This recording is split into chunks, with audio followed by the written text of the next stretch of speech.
आज की इस वीडियो में हम बात करने वाले हैं ऐसे म्यूचुअल फंड के बारे में, ऐसे मिड कैप फंड के बारे में जो रिटर्न के मामले में सबसे टॉप पर चल रहा है। तो उस फंड का नाम है Motilal Oswal mid cap fund. ये फंड बड़ी कंपनियों से छोटी कंपनियां जैसे मझोली कंपनियों के स्टॉक्स में होल्डिंग करता है, लेकिन रिटर्न के मामले में ये सबका बाप है। इसकी रेटिंग जो आती है वो 5 स्टार है। इसका फंड साइज़ जो है 12,627 करोड़ रुपए है और इसमें मिनिमम 500 रुपये से भी एसआईपी की जा सकती है। इसने होल्डिंग जो कर रखी है केवल 24 स्टॉक में कर रखी है, यानी कि बहुत ही सेलेक्टेड स्टॉक्स में इसने होल्डिंग बनाई है।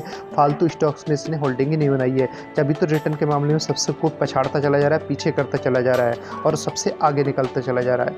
एक्सपेंस रेशियो की बात करें तो 0.59% है, यानी कि 1% से काफ़ी कम एक्सपेंस रेशियो है। एग्जिट लोड 1% है। यदि आप 1 साल से पहले रिडीम करते हैं तो 1% का एग्जिट लोड लगेगा, जो कि दूसरे म्यूचुअल फंड में भी 1% का ही एग्जिट लोड लगता है यदि आप 1 साल से पहले रिडीम करते हैं तो। इसके अलावा इसने 6 महीने में रिटर्न जो दिया है 31.18% का दिया है, यानी कि 31% से भी ज़्यादा का रिटर्न इसने पिछले 6 महीने में दिया है। इसने 1 साल में 64.85%, लगभग 65% का रिटर्न 1 साल के अंदर दिया है। इसने 3 साल में जो है रिटर्न दिया है 39.23%, यानी कि लगभग 40% का रिटर्न इसने 3 साल में दिया है।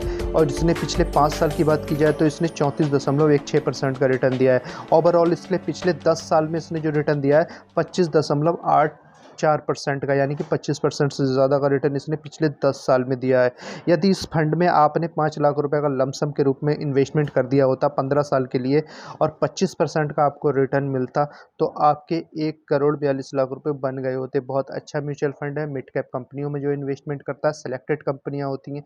इस प्रकार का म्यूचुअल फंड यदि आप सेलेक्ट करेंगे और 10 से 15 साल अगर वेट कर लिया आपने, या तो लमसम अमाउंट लगा लीजिए या एसआईपी कर लीजिए 5 से 7 हज़ार रुपये मंथली, तो आप देखेंगे एक बहुत बड़ा कॉर्पस बना जाएंगे आप।